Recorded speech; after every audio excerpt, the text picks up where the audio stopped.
So we're in the subterranean depths of King's College London, and I'm here with Dr. Thomas Purcell. Now, you currently teach IPE at a master's level, and you've also published numerous papers on globalization, Marxism, and the Global South. You were also the Deputy Director of the National Strategy Center in Ecuador. Now, before we get into all of that, I want to know, where's your hometown? So I'm from Salford in the north of England. It's next to Manchester, but it's its own city.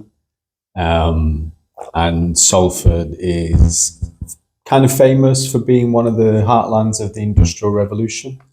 Frederick Engels had a factory there, and I grew up in that landscape, really. Yeah. Okay, so did Salford play a significant role in your interest in politics and economics? Massively, massively. So it was a kind of peculiar experience. So I was living in this space where there was lots of poverty, and there was the process of deindustrialization. It was the period of the Thatcher government. But my mum was a Labour Party activist, a socialist, kind of interested in politics. So there were lots of things in the house. And one day I asked her, what's capitalism at a very young age? Because I kind of couldn't really work out the space I was living in, and the ideas about being a developed economy. How old were you when you asked her that? I was really young. I think I was a bit of a precocious kid. I think I was walking to school. I remember holding her hand, like walking to school. I was like, Mum, what's capitalism? So I must have been like in primary school, so maybe like 9, 10 years old. That's really sweet. Yeah. So what was it like having a mom who's campaigning for the Labour Party? It was interesting. So she was, as we got older, she hated the Labour Party because of the new Labour term with Tony Blair. So she was an activist more when Neil Kinnock was one of the leaders, who was a Welsh union leader. He was much more left-wing. She was very active against the poll tax. So the poll tax riots in the UK were against the Thatcher government, who were trying to raise different revenues by changing different tax structures. So it was good. So politics were always in and around the house. It's really incredible. A lot of students and professors have said the same thing, that dinner conversations were such a formative part of their journey into IPE. Yeah. So you came from Salford. And they travelled to Mexico and did this match. And the Zapatistas are famous for their uprising against neoliberalism in the mid-1990s. So I learned about, oh my God, these are my two worlds coming together, like football and globalization and the Global South. So that for me was a real spark. Like I worked really, really hard on an essay. So hard. I don't think I've ever worked so hard on an essay. And I got 93. Oh, wow. And the guy was like, see me. So I went to see him and I was like, can you write me a reference? Because I want to go and do something else, politics. But obviously I've got this non-traditional background in sport. And I think his reference was one of the key things that got me into Manchester University. Oh, okay, that's incredible. And you did your master's in international political economy. Okay. At Manchester, yeah. Manchester's got the politics department there at the time was really great. And there were a whole network of political economists in geography and other departments. It was a really great space to do a master's. Before we get onto IPE, which football teams do you support? So my house in Salford is about a mile from Salford Quays, and Salford Quays is where Old Trafford is, the stadium. So I'm a Manchester United fan. Okay. And I used to try and sneak into the stadium as a kid. Do you support Chelsea or no? No, Chelsea are awful. Okay, I don't know much about football, That's so good for you. ignorance is bliss sometimes, unless you're on the train to Fulham. Then. Yeah. So a lot of your research and teaching is centered around Latin America. Why is that the case? I think I fell into that romanticism of the Cuban Revolution when I was quite young. So I was like, okay, I'm interested in these ideas. And I started to read a left-wing newspaper. And they would feature a lot of stories about Cuba, and obviously kind of the Che Guevara, Fidel Castro. So I had two motivations really. Like I wanted to learn another language, and I wanted it to be Spanish. And I really wanted to travel in Latin America, but also to think about the politics of the region. So in between my master's and my undergraduate, I went backpacking with a one-man tent.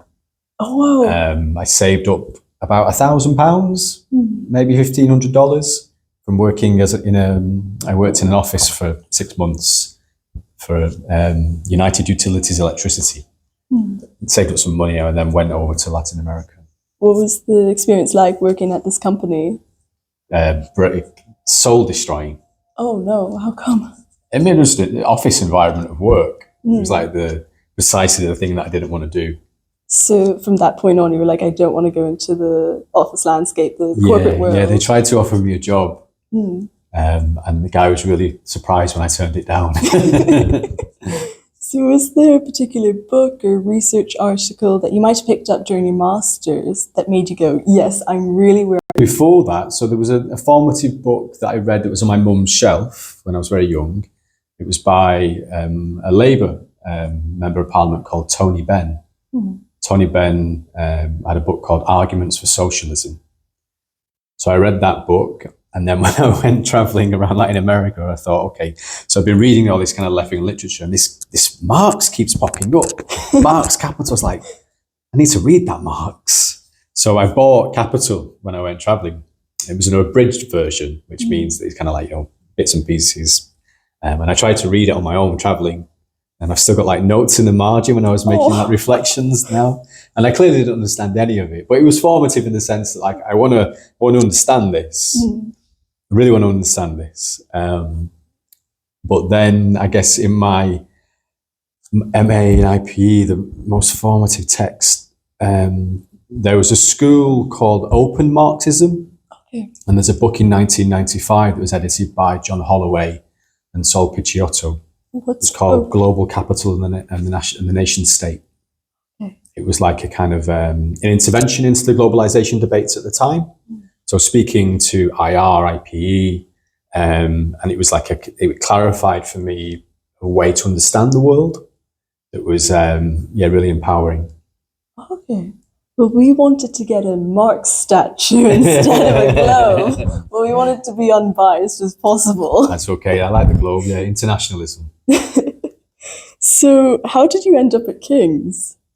Good question. It took me a long time to get to King's. So, I mean, as you may or not know, it's difficult to get a job in academia. So, after my PhD in 2010, I did a year as a research assistant to earn money and stay in the game. Then I got a postdoc from the Spanish Ministry of Education to do 2 years in Barcelona, which is where I wrote this book with my colleagues. Oh, great. And then I got the job offer in Ecuador. And then I moved to Leeds Beckett. And then once I had the profile and also the publications, I really wanted to move to London. And amazingly, I got a job here at King's and things fell into place. So King's was always the goal, was it not LSE or UCL?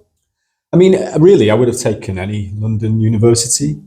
But I was fortunate, I think, that my research, my profile, it met the needs of the department at that time. So yeah, I was very happy. That's great. Yeah. So your book, I wanted to ask you a few questions about that. So how did you come across this topic? Why did you decide to write about this? So the idea for the book came about probably while I was doing my PhD. So my authors at the time were working specifically on Barcelona and the way in which Barcelona was trying to reinvent itself to be competitive within cities within Europe. And then when the global financial crisis hit, it took a while for it to play out in Europe. But when austerity hit, there was a huge movement in Spain called the Indignados. And there was lots of movements against evictions in housing. So the financial crisis took a real form there in real estate. So we're like, okay, how can we make sense of this? And, being good Marxists, we have to go back in history. So part of the idea was to look at the historical development of capitalism in Spain in order to understand the present crisis. Okay. So we devised a kind of, we had a research problem, how to make sense of this crisis and why it emerged in real estate. And for us to understand that, we needed to get to grips with why capitalism in Spain and Southern Europe takes a certain form, like late industrialization, not super competitive manufacturing. How does that relate to the Franco dictatorship and the type of industrialization that Spain went through? And obviously the tourism and the beaches. So it was a kind of puzzle, really, that we answered historically. That's great. How long did it take to write? Long time.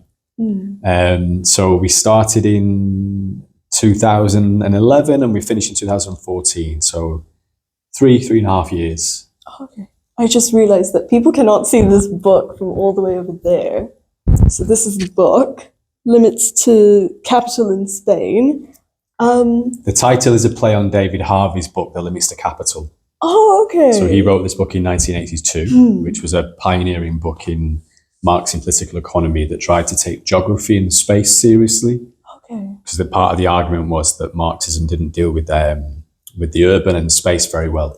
So that's a kind of riff on David Harvey's book. Oh, that's so cool. I remember you introduced me to David Harvey and that just blew my mind away. I think I really got into IPE after reading his stuff. Oh, great. So thank you for that recommendation. You're very welcome. So what was it like writing with two other authors? Did you split the work up equally or did you select topics beforehand? Well, at the time, I was the postdoctoral researcher, so I had much more free time. So I did a lot of the research and we would come together and work on different areas where our skills were strongest. So Greg, for instance, was much better with like the big high theory. So he was very good at like pitching the theoretical kind of scaffolding. I was good at bringing the theory down to the empirics. And Ramon was really great at processing them because he was Catalan. He's not Spanish, he's Catalan, but he lives in Spain, which is very important, the difference. And he was great at kind of making sure that we were, speaking to the debates in Spanish and the history. So as a kind of threesome, it was a really kind of productive division of labour. That's wonderful. In your recent publication in 2023, The Political Economy of Land Value Capture in the UK, which examined your hometown, Salford's Salford. We're going to end it there. So after conducting research and doing 8 interviews with policymakers, do you think that local governments in the UK should have more autonomy over community decisions such as housing, as opposed to completely relying on the state? It's a really good question. Yeah, one of the findings of the research was that local councils, local governments are really constrained by central planning rules. That they set the kind of terms on which housing policy might be conducted. So particularly if you've got a mayor, so the mayor in Salford at the time, or still now, was explicitly socialist. And he wanted to do things like insourcing, local development, housing policy at controlled rents. And they managed to do many of those things, but they were often shackled by central government policy.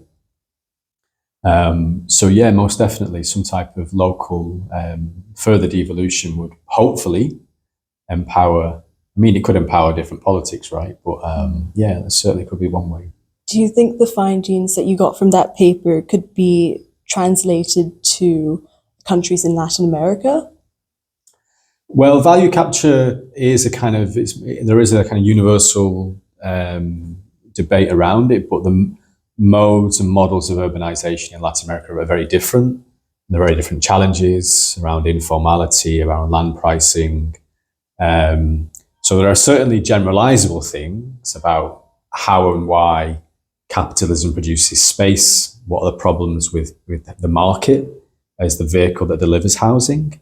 So there are definitely generalizable things we could take from that case to say will be present in Latin America. But I think empirically and historically, you'd have to kind of take those cases on their own terms. Okay. Do you think that would be something you'd want to research in the future?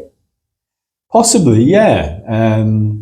I've done some work on infrastructure and development in Latin America, but not housing particularly. Potentially, yeah. And what was it like conducting research in your own hometown? It was amazing because, like, normally when I've done most of my research, it's been in Spanish. So obviously speaking in your native language and also speaking in your local town. It was also kind of sometimes a bit personal as well. Like I know the space, and I know my part of the motivation was my own history. So our house was essentially repossessed by the local government. Like it was under a compulsory purchase order. But they bought the house from us compulsorily, left with a debt, an outstanding mortgage debt, and we had no house.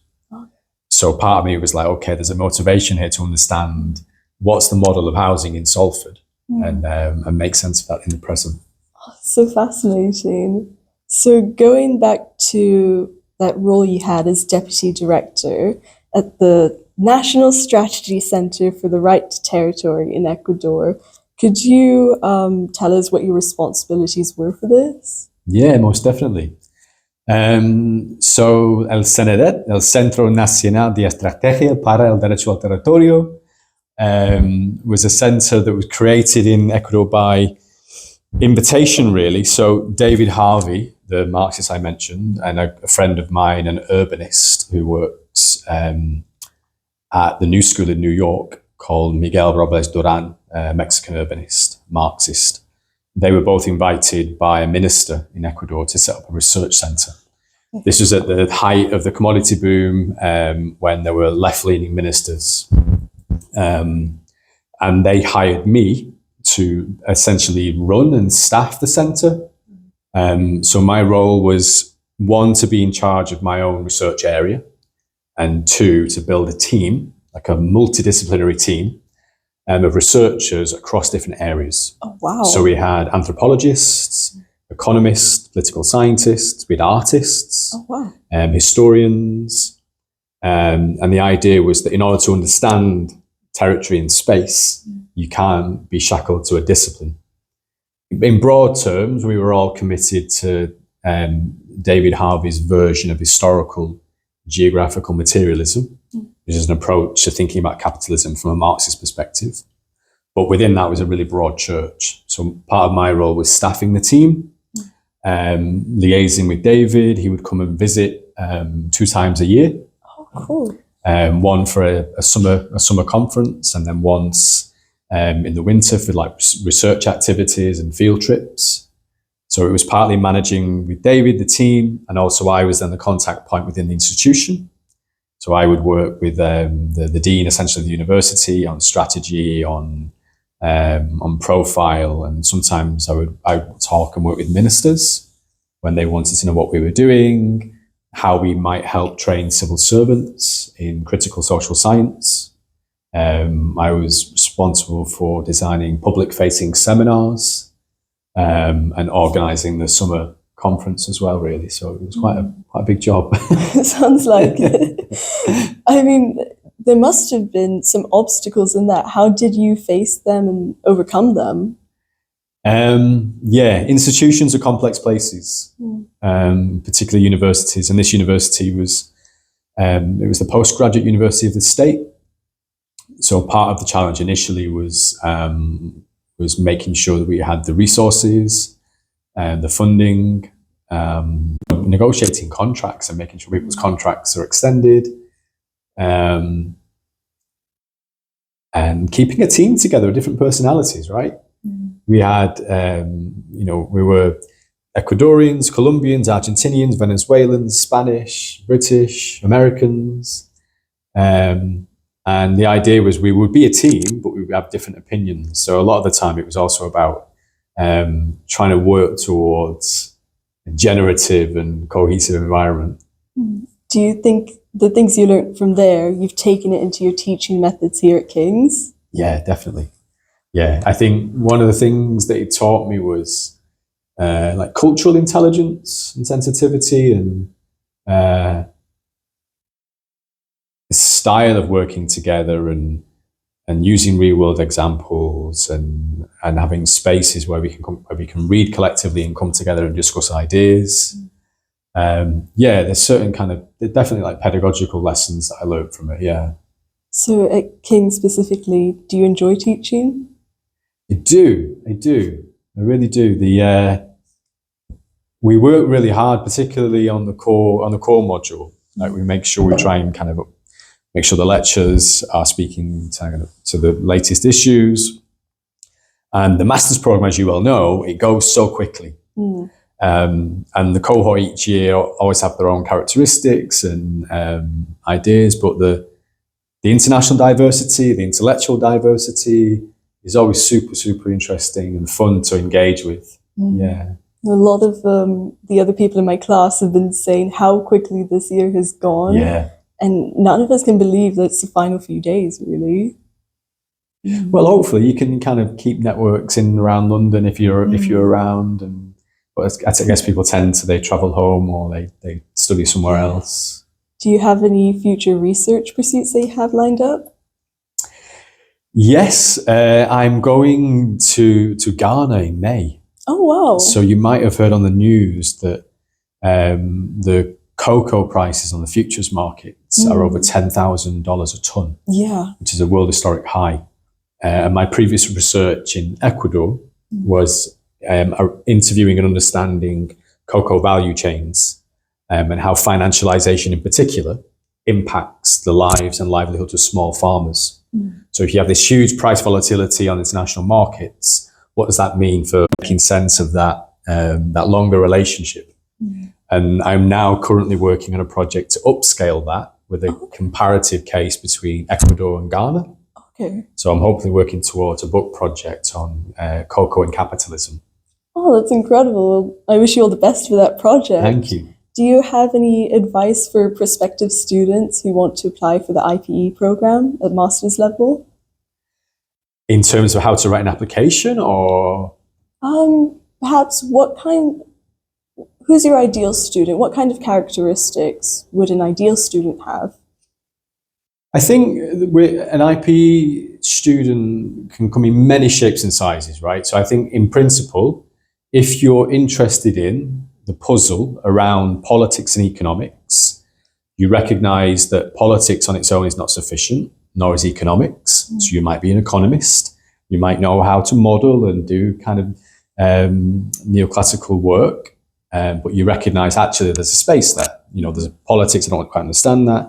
Similarly, if you come from history or maybe other different disciplines like psychology, you want to kind of bring these two things together. If you're curious about them and how they play out at the international, then that would be kind of only the basics, really.